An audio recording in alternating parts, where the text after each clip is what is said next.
మీరందరి ఇంటికొచ్చారు, కానీ రిషబ్ ఎక్కడ? తనుజ దగ్గరున్నాడు. పాపం వాళ్ళ నాన్నగారిని పోగొట్టుకుంది కదా అమ్మాయి. కానీ చేయాల్సిన పనులన్నీ అయిపోయావు కదా, ఇంకా ఎందుకున్నాడు? నా వాట్? ఈ రోజు నా ఆరోగ్యం అసలు బాలేదు. ఈ రోజే బాలేదు. ఏ బ్రహ్మరాక్షస్ గురించి మీరు మాట్లాడుకుంటున్నారో తను నిజంగా ఉండి ఉంటే ఇప్పుడు రిషబ్ బయట ఉండటం సేఫ్ కాదు. తనూజ్ కోసం మనం ఏం చేయాలో, ఏం చేయగలమో అదంతా చేశాం. ఇప్పుడు రిషబ్ అక్కడ ఉండటం, తనూజుకి ఓదార్పునివ్వటం ప్రస్తుతం కరెక్ట్ కాదు. మోహిని, రిషబ్కి ఫోన్ చేసి తొందరగా ఇంటికి రమ్మని చెప్పు. ఈ మాట మీరంటున్నారా? తనుజ పరిస్థితి ఎలా ఉందో చూశారు కదా, బాగా కుంగిపోయింది. రిషబ్ మనల్ని అక్కడి నుంచి ఎందుకు పంపించాడు? ఎందుకంటే అక్కడ బ్రహ్మరాక్షసి ఉంది కాబట్టి. రిషబ్ గురించి కంగారు పడాల్సిన అవసరం లేదు. తన ఇంటికి వచ్చేస్తాడు, తనూజని తీసుకొని వస్తాడు.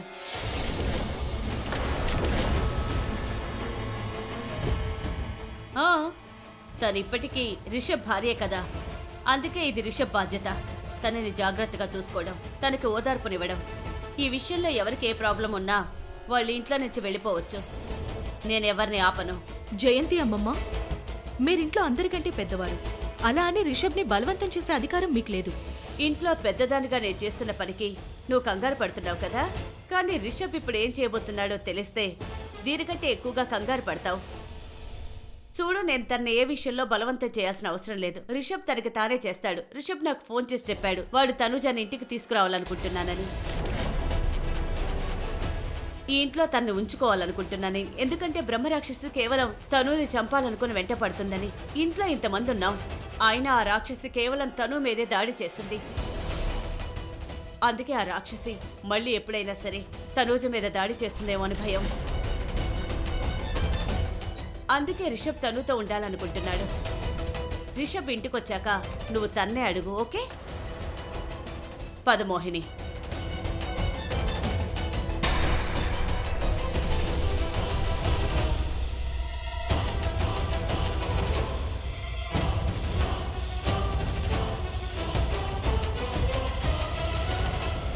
తను నిన్ను ఇలా ఒంటరిగా వదిలేసి నేను వెళ్ళాను.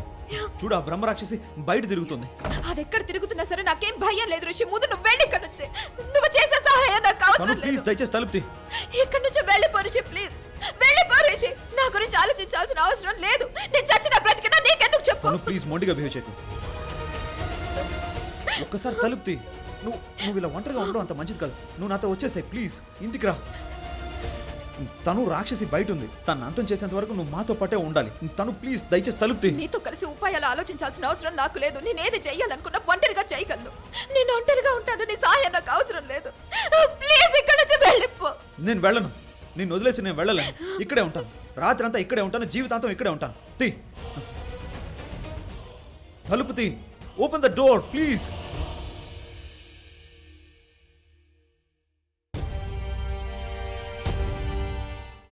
అమ్మా, అలాంటి వాళ్ళది నిజమైన ప్రేమ కాదు, అది వ్యామోహం. ఎగ్జాక్ట్లీ చిన్నత్త. నిజంగా ప్రేమించుకున్న వాళ్ళు అలా చేయరు. ఎంత మనసు విరిగిపోతే కన్న కూతుర్ని పట్టుకొని మా దృష్టిలో చచ్చిపోయా ఉంటుందా తల్లి? అది సరే అమ్మా, తన కూతురుతో తన మాట అనేటప్పుడు ఆమె మాటల్లో వ్యథ, కళ్ళల్లో బాధ గమనించావమ్మా? పెద్దబాబుకు బర్త్డే విషెస్ చెప్పు కూడా వెళ్ళాం కదా. ఊరికే ఎలా కాలిపోతుంది? మంట పెడితేనో పడితేనో తగలబడుతుంది.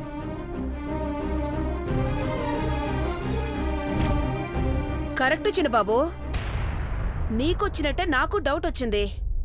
పార్వతే షర్టును తగలబెట్టిందనుకుంటా.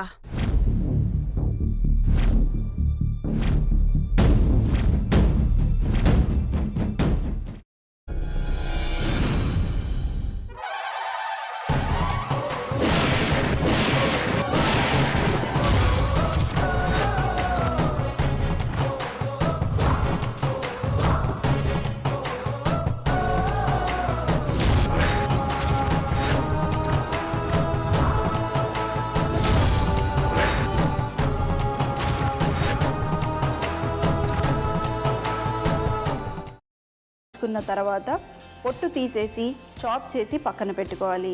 ఒక ప్యాన్లో కొద్దిగా నూనె వేడి చేసి అందులో ఆవాలు, మినప్పప్పు, శనగపప్పు, కరివేపాకు, సన్నగా తరిగి పెట్టుకున్న ఉల్లిపాయలు వేసుకుని 1 నిమిషం పాటు వేయించుకోవాలి. ఆ తర్వాత కాల్చి కట్ చేసి పెట్టుకున్న వంకాయని కూడా అందులో వేసుకుని బాగా మిక్స్ చేసి బౌల్లోకి ట్రాన్స్ఫర్ చేసుకుని అందులో తగినంత చిక్కటి పెరుగు లేదా పల్చటి పెరుగు వేసుకుని మిక్స్ చేసి అన్నంతో కానివ్వండి, చపాతీతో కానివ్వండి సర్వ్ చేసినా చాలా బాగుంటుంది.